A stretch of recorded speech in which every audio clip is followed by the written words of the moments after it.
وحدہ والصلاة والسلام علی من لا نبی بعدہ اما بعد۔ اسلامی بھائیوں، عزت و قوت اور عظمت و کبریائی یہ اللہ رب العالمین کی صفات ہیں، اور جس کو بھی قوت و عظمت حاصل ہے وہ اللہ رب العالمین ہی کی عطا کردہ ہے۔ اس لیے اس پر بطور شکر اللہ رب العالمین کی اطاعت اس کی بندگی کرنی چاہیے، نہ کہ اس پر فخر و مباحات کا اظہار کرنا چاہیے، اور نہ اس پر اپنی بڑائی اور عظمت کا ڈنکا بجانا چاہیے۔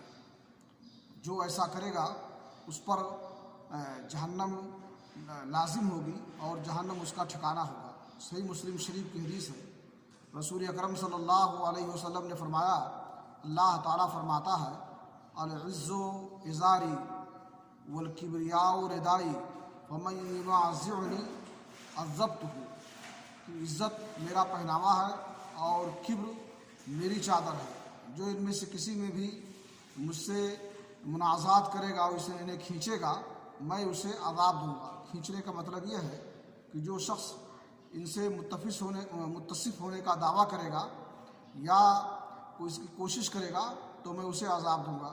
اس لیے اللہ رب العالمین سے دعا ہے کہ اللہ تعالیٰ ہمیں تواضع اور انکساری کی توفیق دے اور کبر و غرور سے محفوظ رکھے۔ وآخر دعوانا الحمدللہ رب العالمین۔